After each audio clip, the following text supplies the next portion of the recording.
I'm confused about the question actually.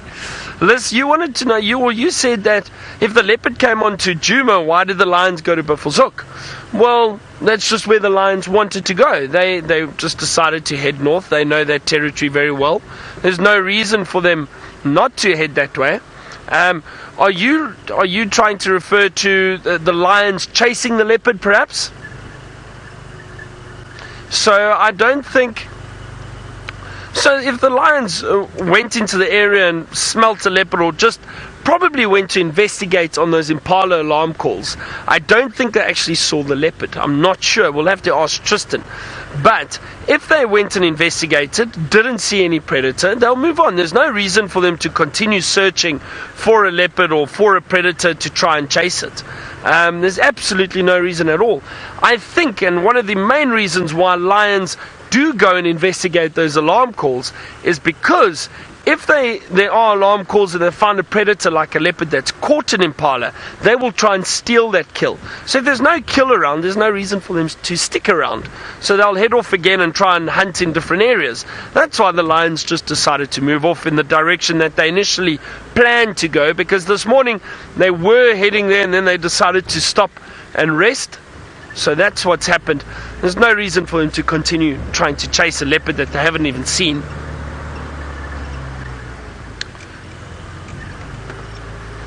So I think that's exactly my theory and what I think happened.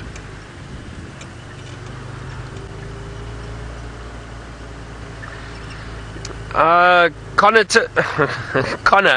age 13. Hello, Connor. You wanted to know what this little monitor is for over here.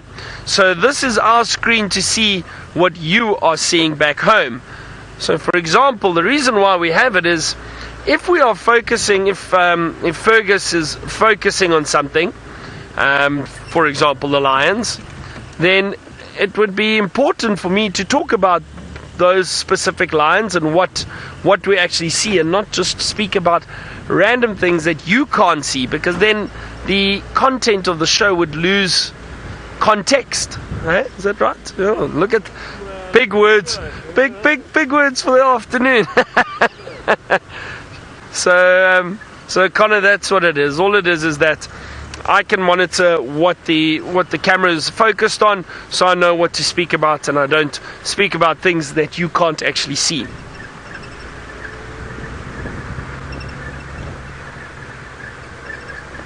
Now this camera, or this feed, is only linked to our camera, so I can't see what Tristan is, but I can obviously see what we are seeing. Now I'm going to head towards an area called Sandy Patch, because my friend who used to work here, always tells me, you have to drive along Sandy Patch. It's a great area for leopard. So I'm going to go and have a look around there and see if we have any luck. Well, let's head back to Tristan, and let's also find out his opinion if he thinks those lions did see the leopard, or if they were purely investigating if there might have been a carcass around or a new fresh kill that they could steal. Well, Byron, I'm not sure. I don't think they saw it. Maybe initially, but they definitely lost sight of it quite quickly, because their focus was more on the impala and where the impala was shouting. Once the impala split and started shouting in different places, it's almost like they got confused and they all then started stopping. If they had seen the leopard, I would have been very surprised that they didn't actually chase the leopard back towards us and actually, or away from us, or whatever the case may be, and actually follow it, because generally when they see another predator, they assert that dominance and that amount of sort of pressure on that predator, and they show them that we are the dominant characters. And so I don't think they actually ended up seeing that leopard. I think the leopard saw the lions, though. That's what I do think happened, because the fact that leopard did such a big loop and then came running down our way away from where the lions were says to me that they actually did, well, the leopard did see those lions coming in, and the leopard then slinked and quickly got out of there and used the sort of cover of the shouting impalas to get away. So it was a very clever leopard, whichever one it was. But I think it's difficult to say, though, for sure, because obviously their senses and their eyesight and those kind of things are far better than what ours are. It's just the way that the lions reacted, and like I say, every time I've seen lion and leopard interaction, when they see a leopard, they straight after it and they're running straight at it, and they try to get it up into a tree and try and sort of corner it like that, or chase it as far as they can. And there was no chase by the lions themselves. They were watching the impala the whole time, and I think they were trying to scan to see what was going on, and then they might have picked up the scent of the leopard, and by then it was just too late. The leopard was gone already. So that's what I think has happened, and they've now then gone off towards Tamboti Dam for a drink, which is a bit of a disappointment. I was hoping they were going to come down to Gallagher Pan to drink this evening. That's where I was hoping they were going to go, but that's the way it goes. We still had an epic afternoon with these lions, and so we can't complain too much. Now I'm just going to pretty much do some loops around this area where we saw this leopard and hope that it comes out, because I'm intrigued as to who it is. So I hope you all don't mind if I do that, because I really want to try and find this leopard. So hopefully it will be here, and hopefully it will come out in the darkness of night and saunter down the road towards us, and we'll be able to tell exactly who we're dealing with. Although I think after it's afternoon it might be a bit nervous of the noise of a car coming towards it, given that there was, last time it heard a car, there was 4 lionesses barreling towards it. And if it is that unrelaxed female, that sighting has done nothing, unfortunately, to relax that leopard in any way whatsoever. Normally when you have unrelaxed cats, you want to try and do sort of positive reinforcement that we're not a threat and we're not something to worry about. But like I say, when you are trailing behind 4 big lionesses that are sort of heading towards the cat that you're trying to relax, if it is an unrelaxed one, well then things are failing miserably, because that cat's going to associate the sound of the car with danger the next time it sees it, and it's going to take a lot of work to undo that. So the only way you really can undo that is by finding that particular cat on a carcass, or if it's mating with the male and the male is very relaxed. So somebody like Tingana that just sits around, and the sort of drive to mate far outweighs the fear of us and the noise of our car, and that's how you sort of start to get a female relaxed. But to be honest, in all the time that I've been in the Sabi Sands, I've never actually seen an adult female become relaxed 100% once it's an adult and moves into an area. So as a cub, yes, when you get them when they're young and you can get to that female and you can relax the female cub when it's young, but all the sort of adolescent females that have come from areas where they're skittish, it seems that they never manage to get any of them to actually relax fully in with the vehicle. They're always sort of a little bit shy of it, and it's almost like they just don't learn that trust beyond a certain point. So I mean, it's not to say that it can't happen, and it probably will happen and prove me wrong. Maybe this is a case that will prove me wrong, but in my experience, that's what's happened. I remember there was a female around Singita that was just, she was an adult female, but there was no chance. We tried everything with her. We left cars running near kills, and she just never came right, and she was always very shy, very reclusive, used to go into thickets all the time. So it does happen from time to time. Now, those birds that were running away from me were Francolins, so they were just busy dust bathing, and then we interrupted, and they've now run on a little bit. Right, onward and forward. Let's see, hopefully this leopard's going to come out. We need to cross our fingers and hope that our luck continues. And while we do that, let's see how Byron's doing on Sandy Patch, and whether or not there's anything lurking with him on that side.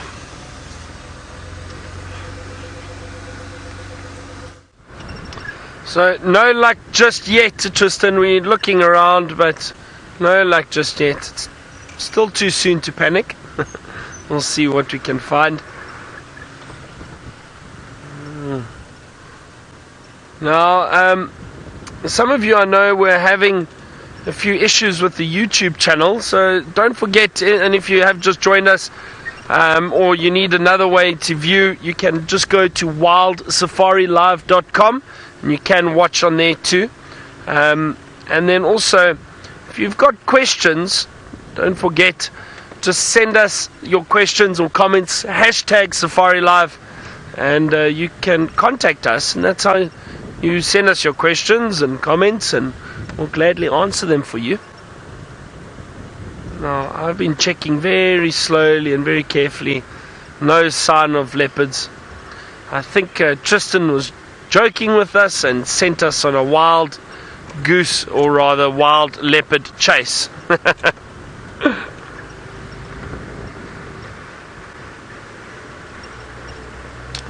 David, now your question goes back to a little bit of what I was speaking about earlier about the competition between predators, and if predators do kill one another or attack one another. You asked if lions would eat a leopard. It is unlikely, David. It is unlikely, and I say that because, again, the predators don't necessarily hunt one another. The lions would far prefer to hunt and eat a impala or a wildebeest or a buffalo, but it has happened before. Look, it has happened. It's also happened in the past where lions have eaten other lions.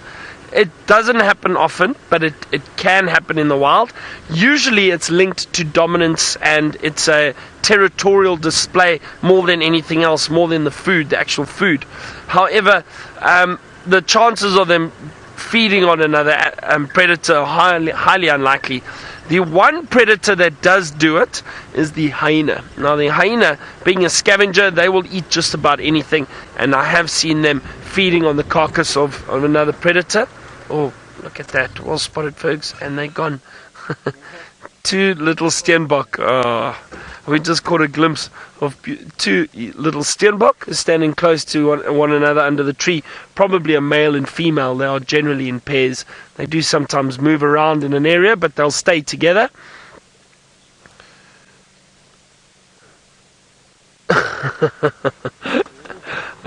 Tristan is teasing us from across the properties, teasing me rather. I'll let him tell you the joke and see if you find it funny. I don't, Tristan. So the chances of the hyena eating other predators, that has happened before, and I have seen that, but purely because they're scavengers and they eat just about anything. But other predators, it's unlikely. It has happened, but it doesn't happen regularly at all. Recently there was a pride of lions that bumped into a leopard. It was actually on Londolozi. I think it was, I'm trying to think, I say recently, I think it was the beginning of the year, if I'm not mistaken. It was the Tsalala pride. I'm not sure of the leopard that they caught, but I'm not sure. I don't want to give you the incorrect name now, but they bumped into a leopard, or a leopard bumped into them, and these lions attacked the leopard. The leopard had been injured prior to this, but the lions attacked the leopard, killed the leopard, and just moved on. They didn't eat it, they didn't do anything else, they just decided to kill it. But speaking of eating, Tristan is now eating some fruit. No, not anymore. Craig gave me half an orange, which was dispatched with glee and joyful abandon, and it is now gone. Completely down the gullets. Craig, is your orange gone? Yes, got to stay healthy, got to have the vitamin C now, it's winter. Got to keep the flu away. Don't want flu coming in and ruining the day, so a little vitamin C never hurts anybody. I wonder if Byron's maybe jealous that he didn't get an orange. It's the best part about traveling with Craig. We're talking about it this morning. Is Craig always packs his little fruit pack, and then I benefit from it very kindly. And so I make it a prerogative of reminding Craig that, do we have our fruit pack? Do we have our water? And we're set to go. So we've found a perfect buddy system now to keep us both happy and away from the hangar that does sometimes come through when driving around in the bush. So all is good. Now, I'm really hoping that we're going to bump into this leopard somewhere. Still no sign of anything. I'm really puttering along as slow as possible, just hoping that this animal comes out somewhere. I also have a sort of sneaky hope that the lions might come back, because the dam where they were heading, they haven't been found. The guys have checked all around there and they actually can't see the Nkumas, and I wonder if maybe, just maybe, they might have turned and come back. It's always worth just having another look. You never know. The stranger things have happened. You can see these things happening from time to time. As we saw, the Nkumas have been up and down all afternoon, so it's worth just taking a slow drive along just to check if they're not back in the area, and maybe just back towards the boundary again, and we can get another glimpse of them. but it's now the time it's becoming very difficult to actually spot animals, particularly things like lion and leopard. In this twilight time, their coats and the coloration that they have just blend so well, and it becomes increasingly harder to see them, and you've got to kind of hope for a bit of light to be able to actually see where they are, and kind of hope that their eyes reflect a little bit. So I'll be breaking out the spotlight fairly shortly. Sorry Craig, I know it's a bit bumpy up here, a little bit of a rocky section. What is interesting also is the movements of the Nkuhumas over last night. They seem to have done two big circles, because their trucks kind of came in, went out, and went all the way up to the Banyabeti boundary, and then back in again, and then crossing back to this way, and now back again. So it seems like they've been all over the place. Right, now it is that time of the afternoon when our little friends in the schools decide to join us and are part of the show, so we are going to be taking questions mostly from them, but let's go and welcome them with Byron.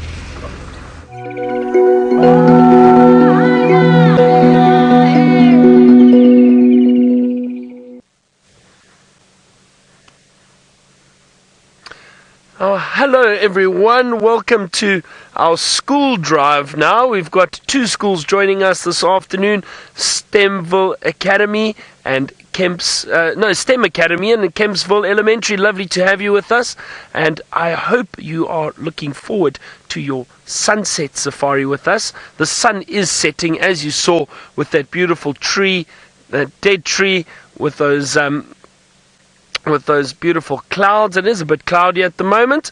The sun has just disappeared already, so we are going to be looking for some nocturnal animals tonight. We'll see if we can find anything for you. Hopefully we have some luck. Now don't forget everybody, you can now ask your teachers to send us your questions via Twitter, #SafariLive, and you can ask myself, Byron, or Tristan, who is on the other vehicle, and he'll say hello to you shortly, and we'll hopefully answer all your questions for you and try and find some interesting animals for you. Now, while I carry on with my drive and try and look for animals, let's go and say hello to Tristan and see if he's got anything to show you yet. Well, good afternoon everyone, and welcome to our sunset safari. Hopefully we're going to have lots of magical creatures that are going to come out this evening for all of you. Now, my name is Tristan, like Byron said, and on camera I've got Craig, aka the Batman, and where we are right now is in an area that we saw a leopard about half an hour ago to 45 minutes ago. It was a very shy leopard, and it ran across the road here, so I'm trying to see if I can't find it again to show all of you, so that you can see the most beautiful animal in the world, in my opinion.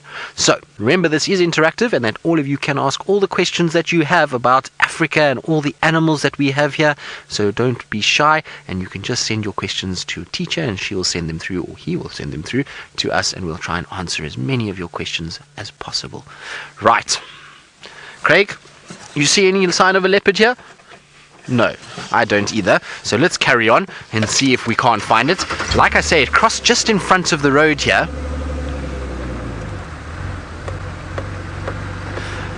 So Ava, you're wondering what kind of foods do the animals on safari eat? Well, it depends on the animal, Ava. Some animals, like the leopard, they eat meat, and they are called carnivores, and they have big teeth like a dog or a cat, and they are able to then try and chase some of the antelope, like the deer that you have on your side of the world, and they try and then eat those. Then the animals that are like the deer, which we call antelope, they all grass and leaf eaters, so they eat vegetation, and that's what they're going to like the most. And then there are some animals which are special, like the baboons and like us as humans, that will eat both vegetation, which is grass and leaves and fruits and seeds, and they'll also eat meat as well. So they'll have a mixed diet like we do. So there's lots of different things, and all the animals will have a specific or a certain type of food that they like to eat, and so they all have their own unique area. Right, I'm going to try and see if I can't find the carnivore that is the leopard, but Byron has found you some herbivores.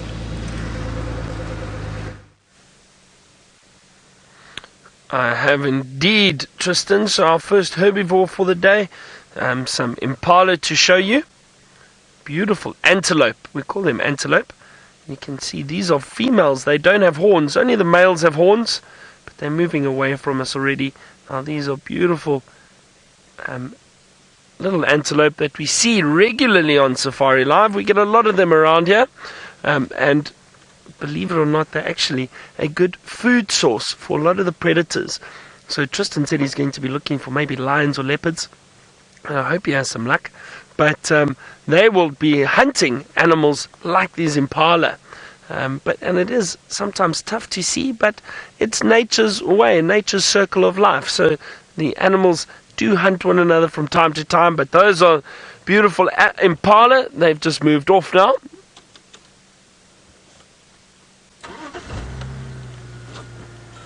Ariana, you asked, what is Africa like? The temperature and the landscape? Well, it's very different, I would say, to where you are, obviously. Now, this area that we are in, now Africa's a huge continent, so there's actually many different areas. Now, I'll just speak about South Africa quickly. That's where we are. We're situated right at the bottom of Africa. Now, around South Africa, we've got these beautiful areas which we call the bush, thick areas of trees and grass and all these wonderful animals that we get to show you. Now, that's up in the northeastern part of South Africa. We have got some mountains way out in the west. We probably can't see them right now from here, but there's some mountains around there and through other parts of South Africa. And then there are also beautiful beaches. So there's a lot. A lot to see in South Africa. Lots of different types of vegetation and areas. The temperature is very nice. It's much warmer than it is, I think, back home where you are in the United States. It doesn't get as cold, but it does still get chilly. You can see I've got my jacket on tonight. It's a little bit cold. Now, Michael, you were asking about the herbivores and how they survive out in Africa. Well, Michael, they survive very well. The herbivores, let's take, for example, those impala we just saw. They're very fast, very agile runners. They can run away quickly from any predators. So that's one way that they survive. They'll stay away from the predators as best as possible. Also, their hearing and their sense of eyesight is very good. So they can see and hear little predators or big predators also from quite a distance away. So that's how they stay away from them and how they survive.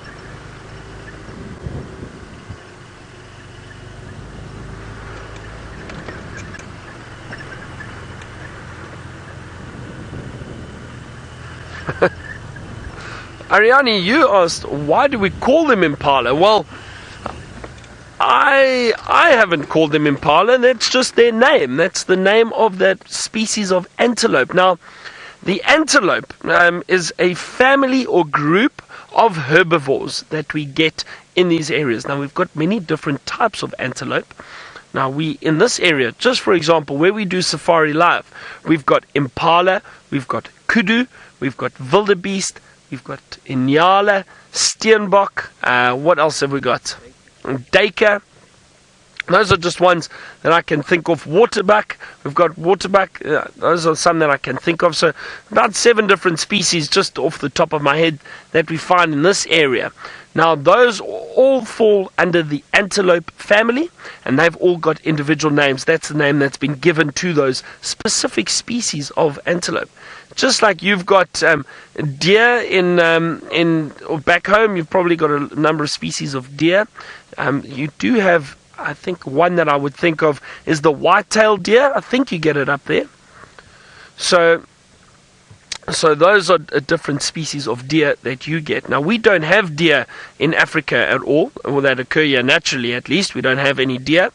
Now, the difference, and Ariana, this leads to your next question about why do the impala look like deer? Well, they do. They're very similar. They all feed on vegetation, so grass or leaves.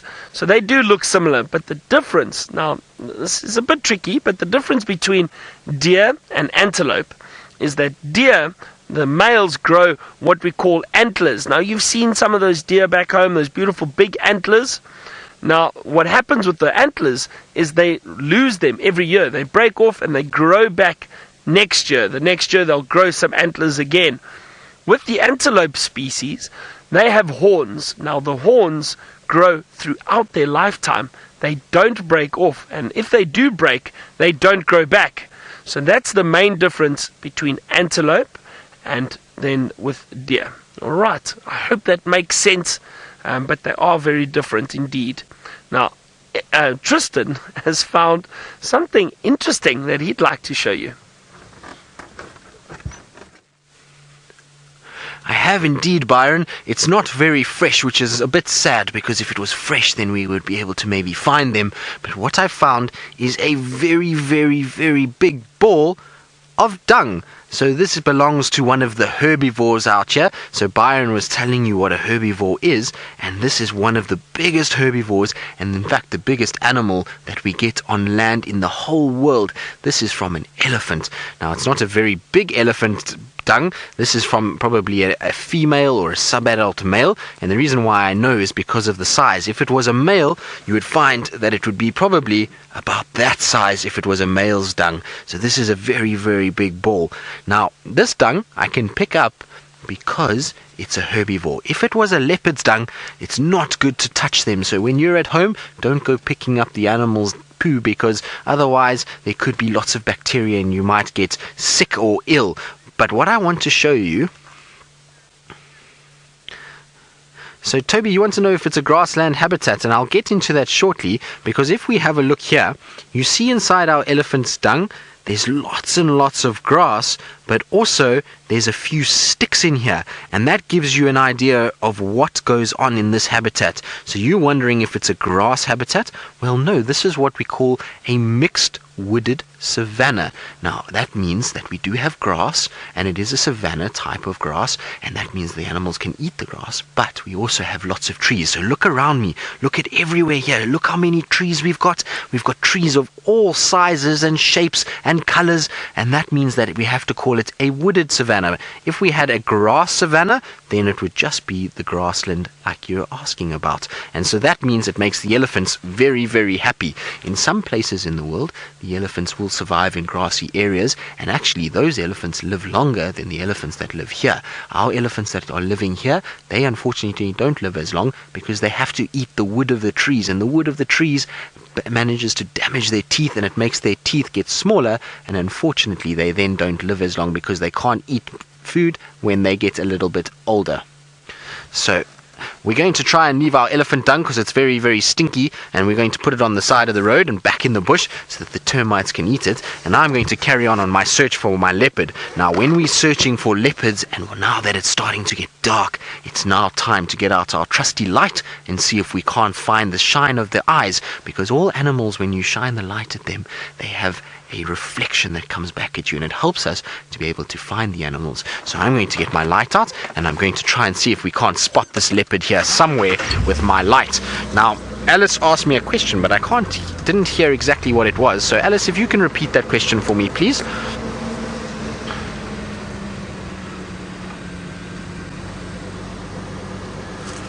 So, Carlo, you're wondering if we have fall in Africa. Well, Carlo, we do, but we don't call it fall here. We call it autumn.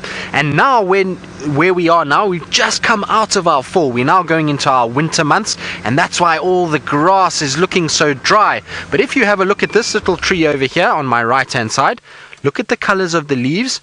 You see there's orange and yellow and greens. That's the colors of fall, isn't it?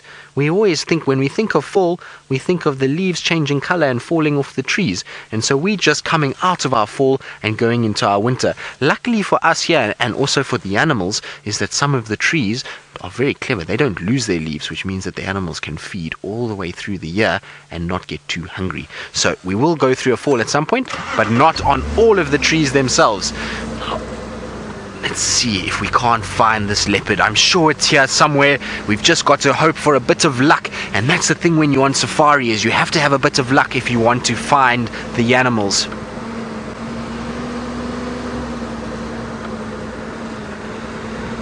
So Christian K, you're asking, how do we tell the difference between a leopard and a cheetah? Well, Christian K, I'm going to show you the difference quickly, but you're going to need me just to give me 2 seconds so I can get my book out and I can show you in the book the differences between the two. In fact, actually, maybe my phone will have a picture of the two of them and it will be easier from there because it's now getting a bit dark, so the book might be a bit dark. Give me 2 seconds and I'll try and see if I can't find it quickly for you. Right, so let's first have a little look at our leopard and then we'll go to a cheetah after that. Okay, so here is a leopard. Now, there we go. This is a picture of a big male leopard. So it's not what we're looking for now. We were looking for either a young male or a female. I didn't get to see nicely, but that's what a leopard looks like. Now, a leopard, if you have a look here, you see it's got a big, round, bulky head with a big, thick neck and strong front legs. So if you look down at the bottom here, look at how big those paws are and big, strong legs that it uses to be able to climb the trees, because the leopards like to be in the trees. They use that for safety and for storing their food. They also have short, rounded ears, and then their spots are a little bit different to the cheetah. If you look on the side here, you see that their spots over there look like the spots have exploded, don't they? And we call those rosettes. Alright, so a little bit different. It will also be a bit of a shorter animal with a shorter tail. Now our cheetah, which I'm going to show you now, if you just give me 2 seconds, there is our cheetah. So I'm going to turn the phone so that you can see a little bit better. But there is our cheetah. Now you see our cheetah, it's got a very small head compared to the leopard. It also has these black tear stripes that come down, very orange eyes, bigger ears, and look at the spots. You see the spots are whole. They don't look like they've exploded at all. So they've got very round dots and then long, thin legs. And then they have tall shoulders and they'll have a big, long tail as well, which I'm going to try and find for you now because I think I've got another picture that I can show you of their tail. If you just... hold on, I'm sure I've got it here. There we go. Where's my cheetah with his long tail? I don't know if it's going to show you the tail, but yes, there it is. So there we can see. Look how long the cheetah's tail is. You see? Very, very long tail that is flattened at the end. Now the cheetah needs the long tail and flat at the end to act like a rudder because it runs so fast. The cheetah runs very, very quickly. It does almost 70 miles an hour, and so it has to have a tail to help it be able to steer like a boat. Right. We're going to carry on seeing if I can't find you this leopard, but while we do that, let's go across to Byron and see what secrets of the night he's managed to find. Oh, nothing yet, Tristan. I'm looking very, very carefully. I'm trying to find something for all of you. I hope Tristan has some luck with that leopard. Maybe, we never know.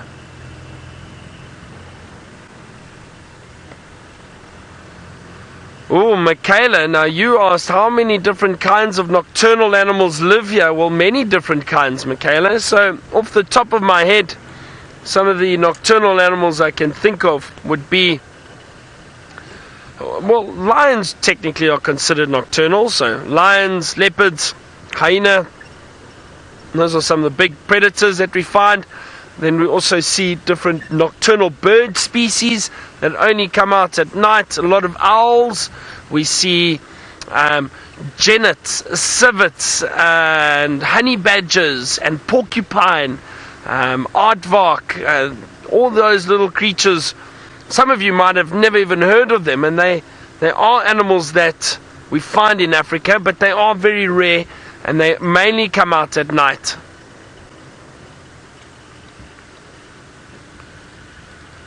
And Alice, so you asked if it's hard to find animals. It is. It's not always easy. Sometimes we get lucky and we find animals very easily, but other times it takes driving around, looking for signs of them, trying to spot them. So it can be difficult at times. You can see I'm using a spotlight at the moment to try and look around at night. Might help me, and maybe we manage to see something in the spotlight. But it can be difficult at times because these are wild animals and they move around wherever they want. I know you asked if I like my job. I do indeed. I do indeed like my job. And can I tell you what I really like about it is when the people from from far and wide. So a lot of my guests actually come from America. So when all of you come and visit with your families, with your parents, I do like to take people on safari, and I drive them around and find animals for them and tell them stories about the bush and get them to understand what goes on in Africa. And that's something I really, really enjoy. So yes, I do enjoy my job. It is wonderful.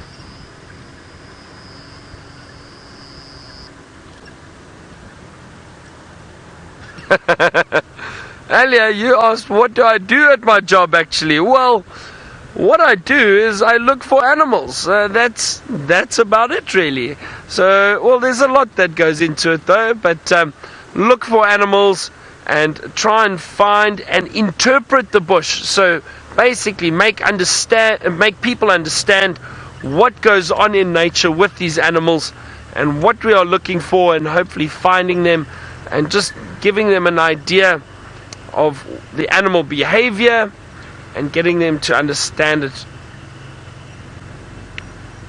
Mariella, you asked why I like animals so much. Well, the animals, I like them because I think because they're simple. There's to an extent the animals they behave the way they are made to. They well, how can I put it? Oh, it's difficult to say really. I'm now trying to think of the words. But the animals, I don't know how to put this now. How would you put it, Fergs? So, I think I just enjoy seeing the animals because their beauty, their grace, the power of some of the animals, and the stealth of some of the predators. They're all very, very interesting. It's difficult to explain it exactly. I can't explain it really because it's just all so wonderful. Now, someone else who likes animals is my friend Tristan, and let's go and see if he's found anything for you. Well, I do love animals, but I can't seem to find any this afternoon. The leopard is escaping me and it's not coming out to show itself just yet, and that's pretty typical of leopards. Leopards can be very shy animals and they sometimes like to hide a little bit, and so we have to get a lot of luck to be able to see a leopard. So we're going to try our best still.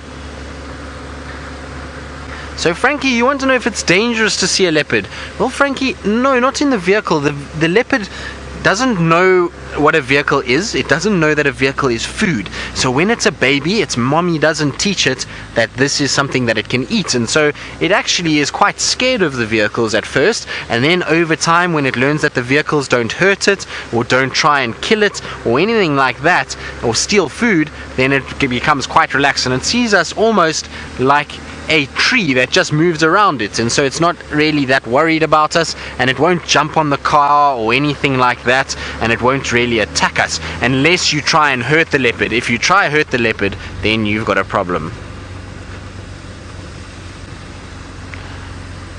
Annie Alice, you want to know what the most dangerous animal that I have seen is?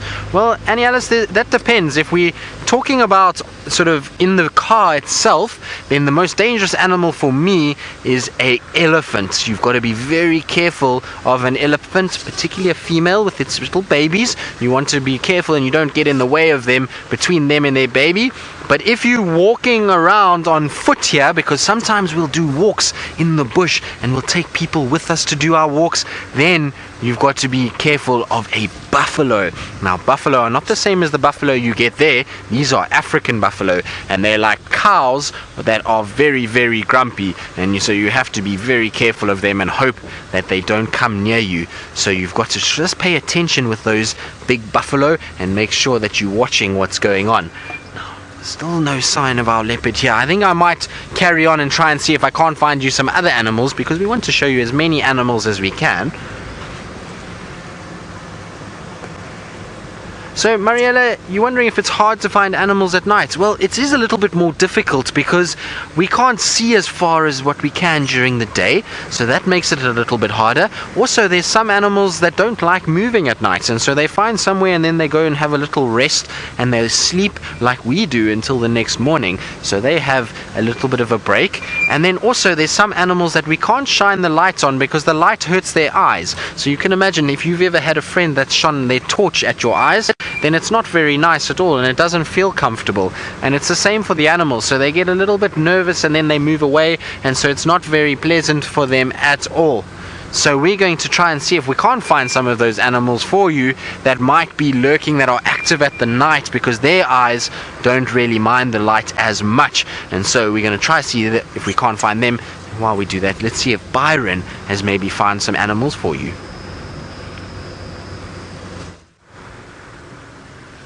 I haven't yet. I'm looking very, very carefully. It looks like it's going to be difficult this evening.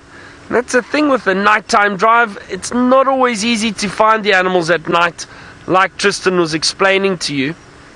But we'll see. Maybe we do find something. I'm hoping we do.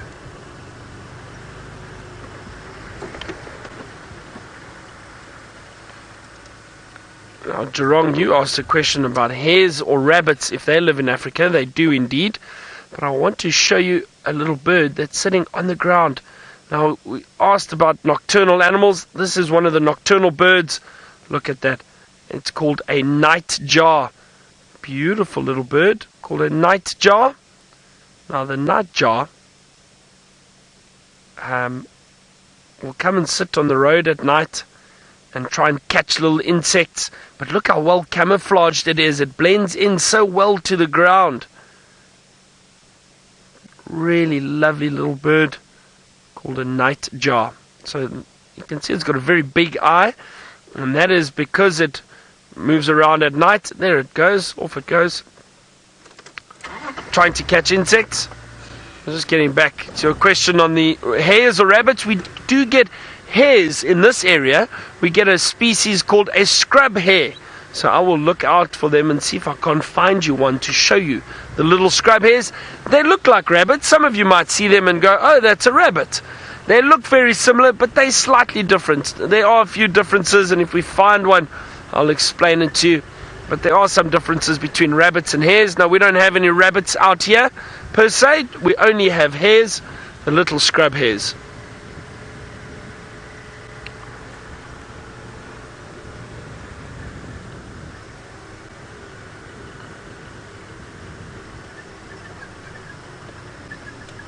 Yeah, Alexis, you asked what my favorite animal is. Well, it's a honey badger. That would be my favorite. And my close second, very close second favorite animal is an elephant. I love seeing elephant. The big elephant, the African elephant that we have here. Beautiful, beautiful animals, and they are one of my favorite animals to see and to sit with and view them. I do enjoy the elephant very, very much.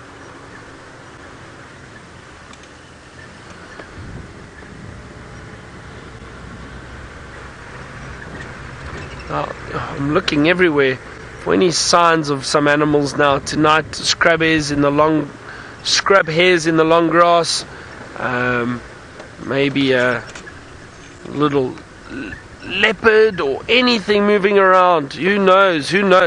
And that's the thing. Because this is a wild area and we're just driving around, we don't know what we're going to find. Now, Aiden, you asked what kind of shelter an antelope might have in this area. Now, Aiden, the animals that occur in the natural habitat, in the wild area that we are in, they don't necessarily need much shelter. So what happens is they've adapted to basically deal with the weather conditions when it changes. So the cold or the heat, and they'll still move around at night.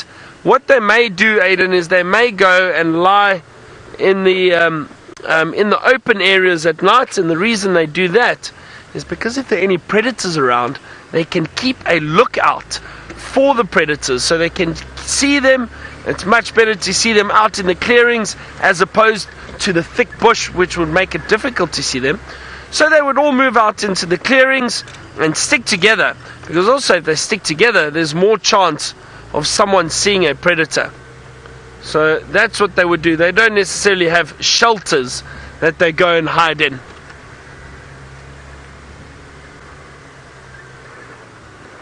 Dangelo, you asked if leopards have good sight. They do indeed. The leopards have very, very good eyesight. Most of the predators do. Much better than any of our eyesight. It's really, really very, very good. So they would have the ability to see very well at night, much better than we can. And even during the day, they can see long distances and they can see movement very well. So yes, they do indeed have very good eyesight. I'm trying to rely on my eyesight now, though, to find something at night, but it's very difficult.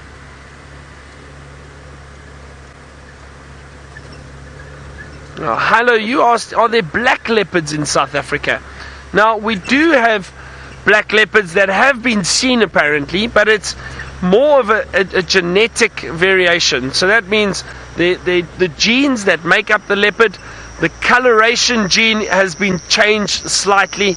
I've never seen one, but apparently they do occur in certain parts of South Africa, but very, very rare. It doesn't happen often at all, and I've never seen it.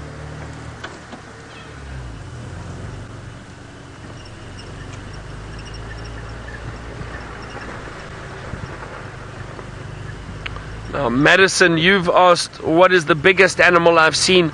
The biggest animal I've seen is, of course, the beautiful elephant. Now, the elephant, some big males can get up to 5 or 6 tons. Now, that's very, very, very big. Now, that's the biggest animal I've ever seen. In the African elephant, but but obviously we don't see those whales on land. Now, Samaya, you asked how big, how long, how long do the elephants live? Well, they can live up to about 50 or 60 years. That's a very long time for a wild animal.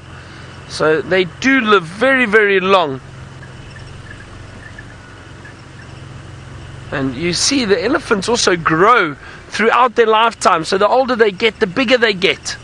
So it's nice to find big old elephant, especially the big males. They get really, really big. Oh, yes, yes. I found something interesting, I think. I hope so. Hold on a second for me. Is that one? Am I imagining things? Have a look at quick, Fergs.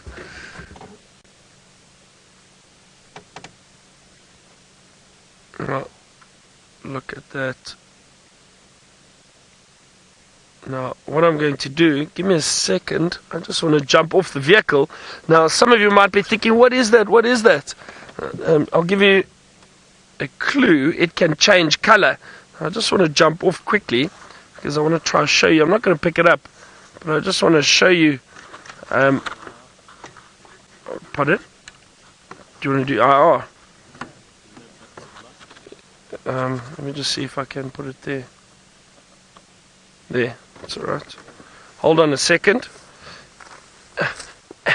Now I'm wandering through the bush, trying to show you this beautiful little creature that we can see that I've spotted and is trying to hide from us. It is, of course, a chameleon.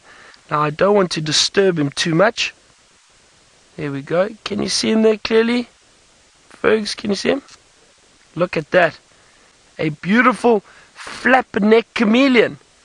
Isn't that wonderful? He's been trying to camouflage himself in the tree, but I managed to find him. So these little animals, they're not nocturnal. They actually rest at night, but we sometimes can spot them if we look very, very carefully. And the reason I managed to see this chameleon is he's got a different shape to the leaves. Do you see that? Very, very different shape to the leaves. I'm so glad I got to show him to you. There we go. Is that even better? Oh, there. Now this is called the flap neck chameleon. It's got a little flap behind the neck. Like I said, I don't want to pick him up or touch him because that would disturb him. So I'm not doing that. Just moving the branches to show you what he looks like. And he's sitting there beautifully. I'll tell you a little bit about them when I get back on the vehicle. Wonderful. I'm going to leave him alone now. That was so nice. What a nice surprise. So this flap-neck chameleon, they've got the ability to change color to suit their surroundings. Not a whole bunch of different colors. Oh, hold on. Sorry. Not a whole bunch of different colors, but they can change to a greenish color that you saw over there. That was quite a light green. They can go darker green depending on the time of the year. So darker green to blend in with dark green leaves, and then also a light grey color almost. That chameleon was almost leading towards grey. It was still green, but it can go grey color, and then they get black blotches on their skin too. They can change those little blotches to black. So that was very, very nice. Did you enjoy that? That was something very, very different. Abby, you asked if the animals listen to us. No, they don't. They're not pets. They're not pets at all. So I couldn't tell an elephant to sit or stay, for example. But no, they don't necessarily listen to us. Doesn't matter what we say to them. They are wild animals. If anything, these animals are quite afraid of us.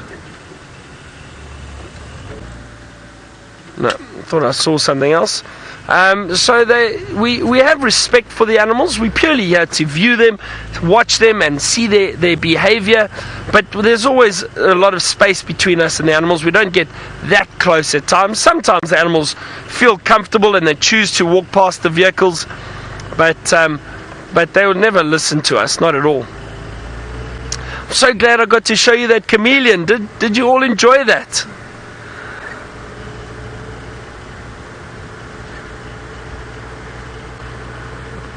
Now, Yari Lexus, my favorite color that the chameleon can turn is, I think, that green, that beautiful, beautiful green color to blend in with the leaves. And all that is camouflage, so that predators don't see them, hopefully don't hunt them. But there we go. So glad we got to show you a beautiful chameleon tonight. It's not always easy to find them. So we'll see what else we can find. Now maybe a Bushbaby, that would be lovely. Now Tristan, you asked if we stay out all night. No, Tristan, we don't. I get very tired. I need to go back for my nap soon. And but we do stay out for a little bit of time at night. But eventually we head back to our camp. Our camp isn't too far from here where we are. And then we'll go for dinner and then rest for the night. And tomorrow morning early, we'll get up and go out again and look for animals. We'll do the same thing tomorrow.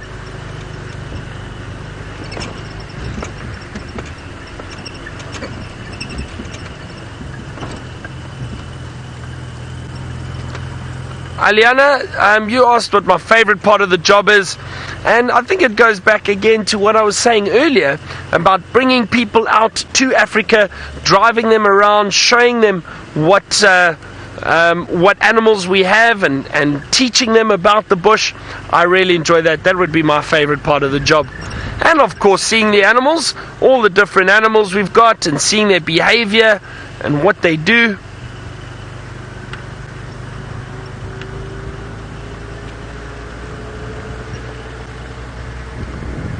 Now let's see if we can find anything else interesting to show you. Oh, there's a little daker. Now I don't want to shine the light on it. Is it going to run away?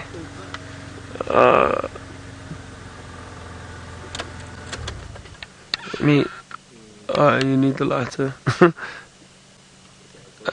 No, unfortunately that little daker, it's a small little antelope we get here.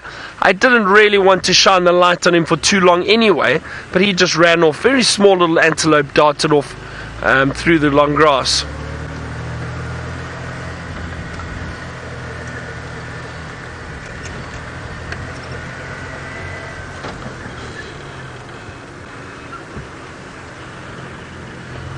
Hang on, I thought I saw something there. No, was there? a little creature hiding in the trees. Eliani, you asked what type of animals we look for. Well, we look for the African animals, so the lions, leopards, hyena. We look for elephant, buffalo, many different species of antelope. There's lots of different animals we look for. We look for birds, look for snakes, chameleons, obviously, little monkeys and baboons that we get out here too. There are lots of different animals that we look for all the time.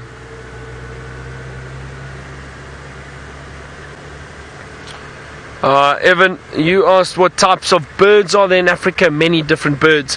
And one of the birds that we've got here is called an African fish eagle.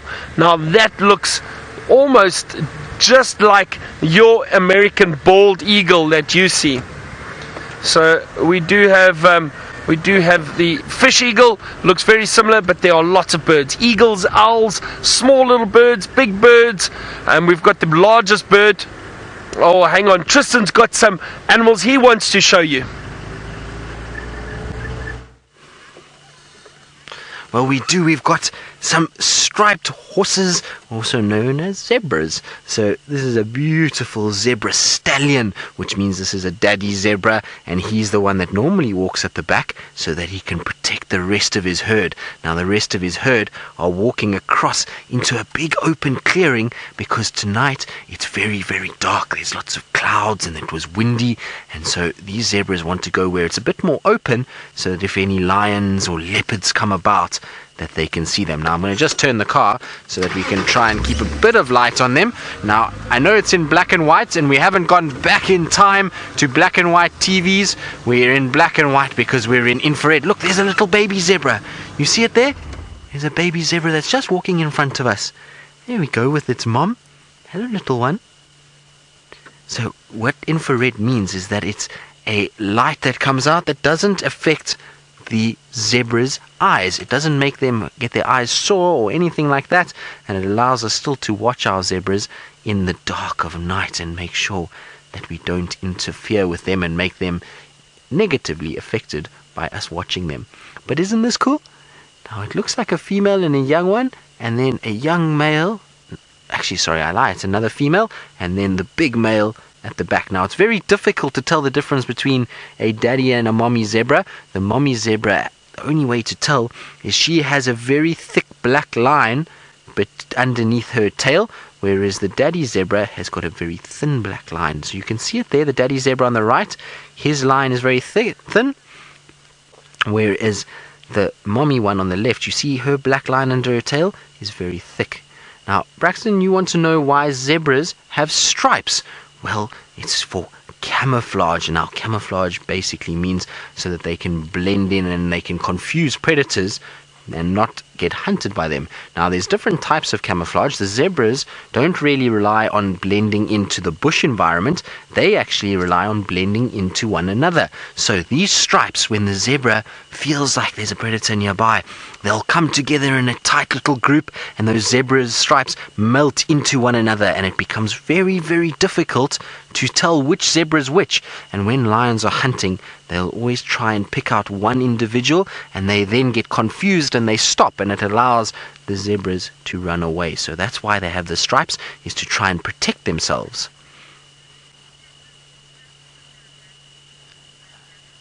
Ariana, you want to know if baby zebras live with their moms? Yes, they live with their moms and in a herd like this. So what you've got is a daddy zebra and lots of mommy zebras together, and then a baby zebras will live with their mommies and the daddy zebra, and they all will stay together every single day.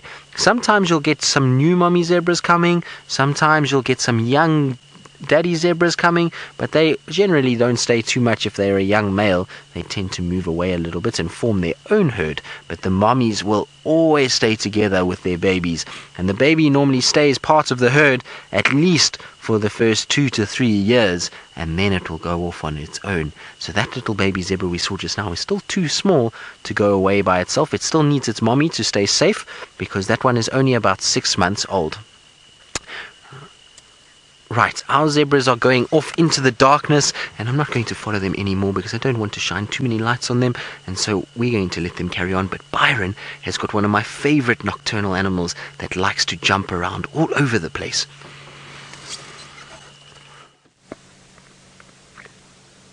I do indeed. Look at that. It's a little bush baby. Can you all see him hiding there? Hiding in the little trees. It's called a bush baby. Very small little animal. Sorry, I'm just trying to get the spotlight exactly on him. There we go. There we go. Look at that little face of a bush baby. He's looking at us. It's a small nocturnal little primate. And it's got big eyes, big ears, and they jump around in trees. Very, very agile little creature. Very difficult to see, but I'm so glad I got to show you a bush baby just before we end the show. There he is, got his eyes open now and closing them. So thank you very much to the schools. I hope all of you enjoyed the drive with us. Hope you learnt a little bit about the African bush. I'm sure we'll see you again soon. From myself, Tristan, Fergs, and Craig on the vehicle. Thank you very much, everyone, and we'll see you all very soon on Safari Live. Good night and goodbye. Enjoy your day wherever you are. Bye.